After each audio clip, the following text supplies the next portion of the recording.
Ano nga bang issue ni Sarah para makulong siya? Ano nga bang issue ni Sarah para makonvict siya at matanggal bilang Vice President? So, ito po, mga kababayan, umpisahan po natin. Mga kababayan, ito pong si Sara Duterte, alam po natin, no? Kung naalala ninyo noon, mga kababayan, wala pong pakialam si PBBM dito sa impeachment ni Sara. Sabi nga ni Marcos Jr., ng ating kasalukuyang mabait at magaling na presidente, ay ipaubaya natin sa Congress at sa Senate ang impeachment na yan. Hindi ako mangingialam dyan. Pero, mga kababayan, for the first time, pumalag ang palasyo kay Sara. Nako po, bakit? Pakinggan natin ha, mga kababayan. Eto na, pasok, mga kababayan. Eto na. Pasok. Nako po, patay tayo dito ha. Sa kauna-unahang pagkakataon, bumoses ang Malacanang sa impeachment trial ni VP Sara. Para sa palasyo, may sapat na ebidensya para ma-convict ang bise. Sabi ko nga sa inyo Sabi ko sa inyo, akala siguro nitong mga Duterte ay kung sino na sila makapangyarihan. Akala siguro nila na kung sino na silang kinakatakutan. Nako po, patay tayo dyan. Eto pa, continue. Sapat na ang ebidensya para makonvict si Sara. Patay ka diya. And the report ni Ivy Reyes.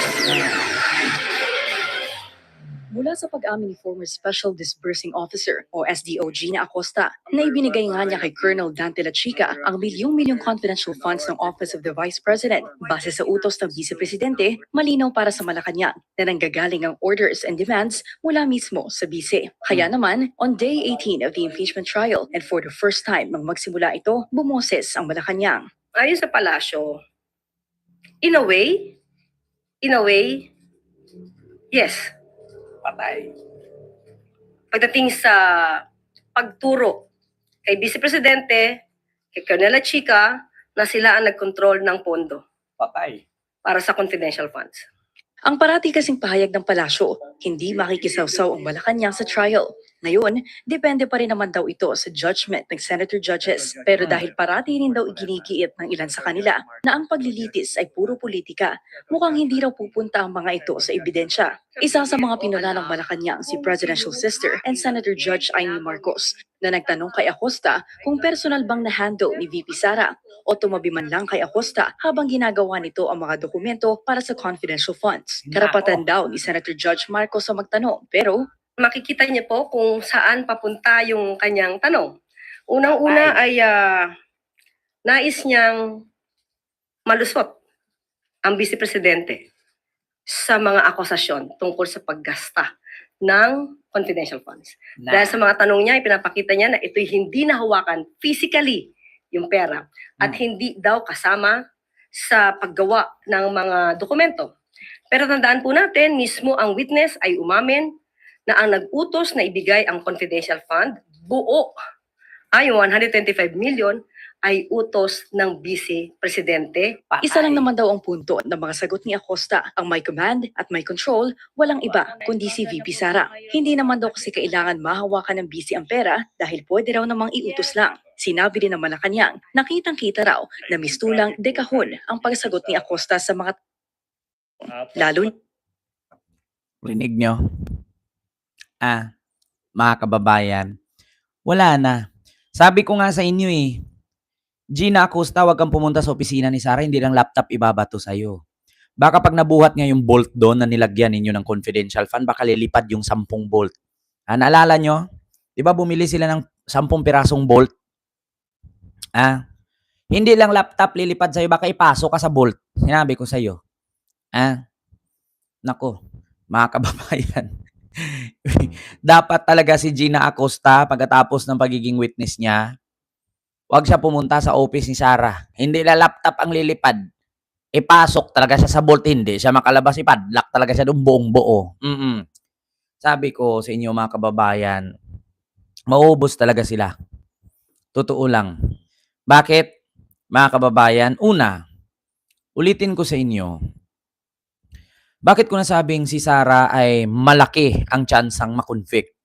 Maskin ang palasyo, kumbinsido si PBBM na si Sara talaga ay makonvict. Bakit?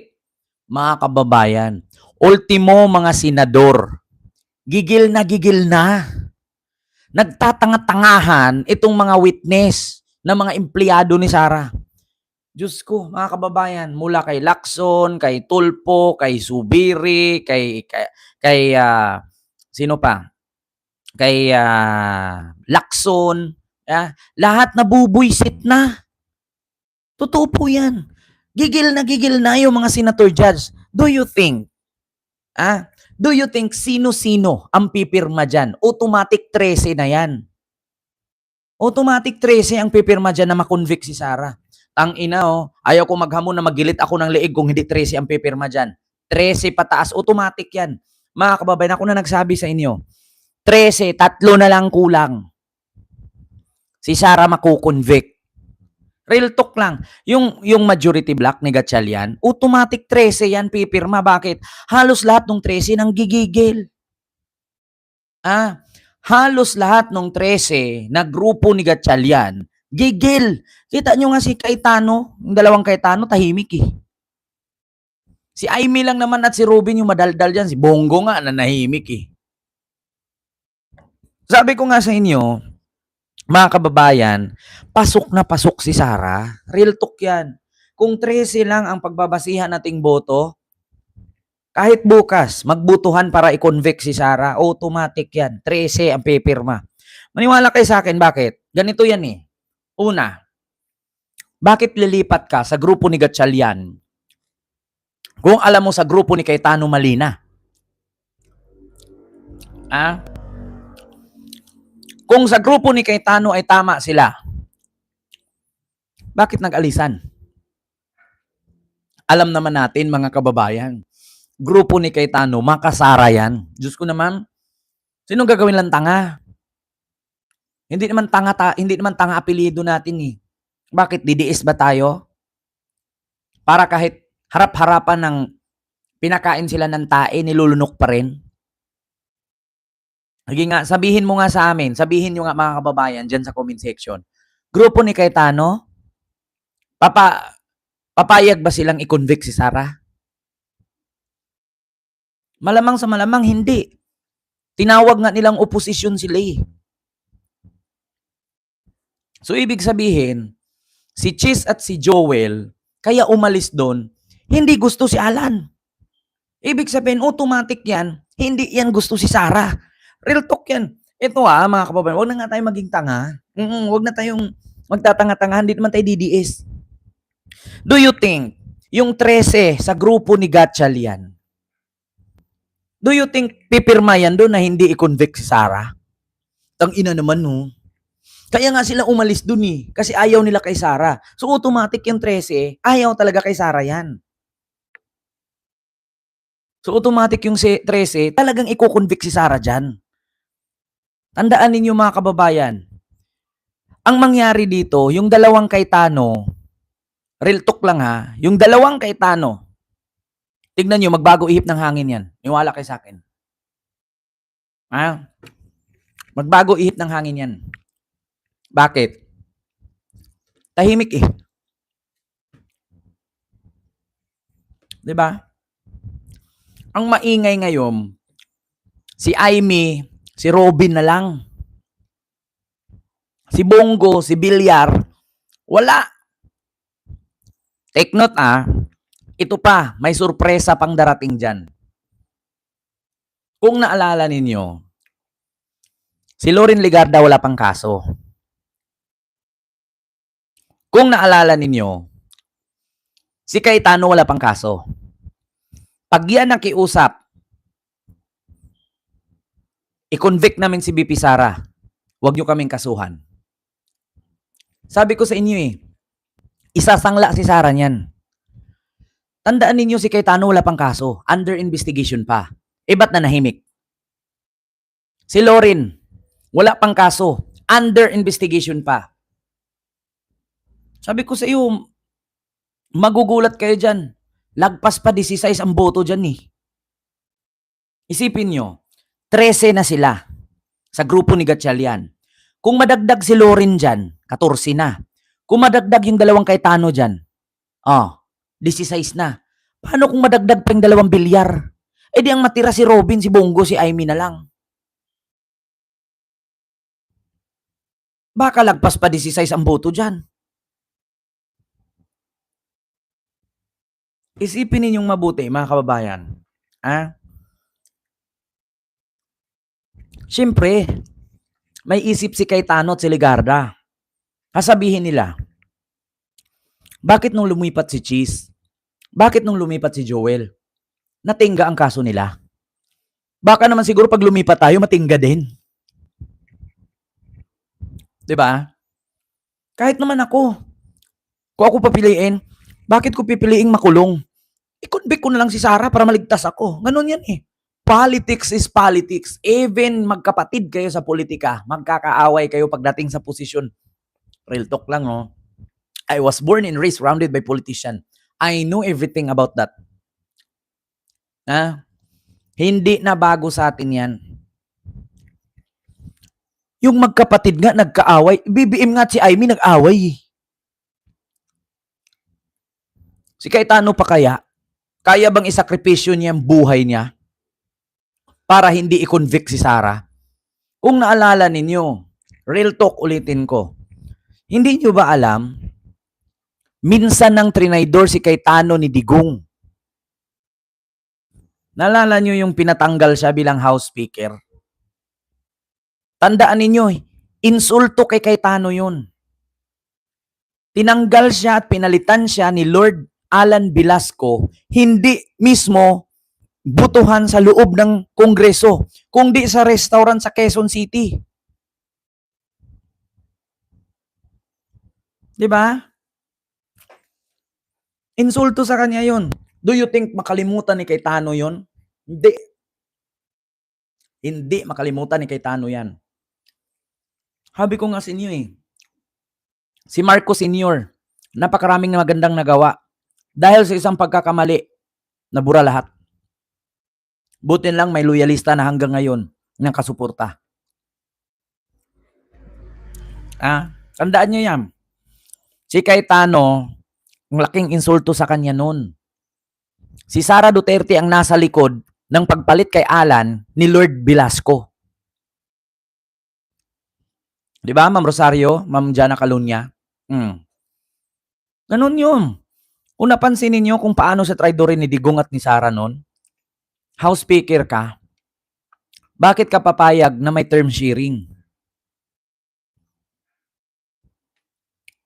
Di ba may usapan nga, sa 3 taon si Alan ang House Speaker, sunod 3 taon si Velasco naman. Ayaw nga ni Alan ng ganun. Ang ginawa, nagbutuhan. Imbis na ang formal na butuhan sa loob ng Kongreso, doon sila sa restaurant sa Quezon City nagbutuhan. Bakit? Kasi pinatayan sila ng kuryente ni Cayetano. Doon pa lang ang laki ng galit ni Cayetano noon. Doon pa lang mga kababayan. Kaya kung napansinin nyo ngayon, para sa akin real talk lang, reaction ko lang to, bakit nga ba nanihimik yung dalawa? Baka may niluluto. Si Cheese nga at si Joel na nahimik, nagulat-gulat na lang tayo, bumaliktad na. Lumipat na kay Gatchalian. Baka si Alan at si Pia, magulat kayo. Kaya nanahimik. Di ba? Ginawa nga ni Alan Cayetano sa kapatid niyang si Lino yan eh. Na traidorin. Si Sara pa kaya, hindi niya kaano-ano. At take note, meron pa siyang history na trinaydor siya ni Sara at pinalitan siya. Di ba? Kayang gawin ni Cayetano yan. Niwala kayo sa akin mga kababayan. Pag si Cayetano hindi makasuhan, ibig sabihin, bakit? Araw-araw ba napapanood natin na nag-uusap sila Bakit si Cayetano vlogger ba? Sabi ko nga sa inyo malay natin kinausap na si Lacson yan. Malay natin pinuntahan na ni Pia at ni Alan sa opisina si Lacson at kinausap, Senator Ping, wag mo nang ituloy yung reklamo mo patungkol sa amin. Convict na lang natin si Sara. Patay.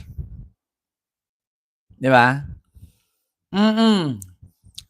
Sambalenyang Germa. Ayan, maraming salamat po ma'am sa yung super chat. Panagutin ang may sala lahat ng pumirma. Sa disbursement ng CF ng OBP. Convict Sara now. Di ba? Maraming salamat po ma'am sa yung super chat. Sabi ko nga sa inyo mga kababayan, hindi natin alam yung takbo. Ito, take note tandaan ninyo, kapag walang kaso si Ligarda at si Cayetano, alam nyo na. Mga kababayan, wag na nga tayo dito magtatanga-tangahan. Do you think, kung si Sara ang presidente ngayon, hindi ba gawin ni Sara kay BBM yan? Kung si BBM, magpalit sila ng estado ni Sara? Baka nga si BBM matagal lang patay. Pasalamat tayo ngayon ang presidente natin. Mahaba ang pag-uunawa. Kung si BBM ngayon, ang nasa posisyon ni Sara, iwan ko lang kung si BBM buhay pa. Batcho Paing, may glove shoutout po. Ay nga sabi ko sa inyo magugulat kayo dyan. Si Chis nga at si Joel, hindi nga tayo nagkakamali, lumipat nga Bakit? Masama bang lumipat si Alan at si Pia? Isa lang naman irarason nila dyan Ang kapatid nga namin, manager ng PTV4 So, nasa administrasyon ni Marcos. Isa lang din sasabihin ng mga kapatid na yan. Siyempre, gusto namin ng pagbabago. Ngayon, paano tayo uunlad at magbago ang ating bansa kung kakalabanin natin ang pinuno? So, Diyos ko, isang linggo lang yan, mawawala din yan. Diba? Ang issue na yan, kung babaliktad si Sara, si Pia at si Alan, isang linggo na yan. Wawala din yan. Putukan nga sa Senado, yung pagtakbo nga ni Bato. Ilang araw lang pinag-usapan na wala na. Kaya sabi ko sa inyo delikado si Sara. Baka lagpas 16 pa ang pipirma dyan para makonvict siya. Kaya, kung sakali makonvict si Sara, sunod si Pulong. Ito yung sunod, mga kababayan. Ano yung sunod?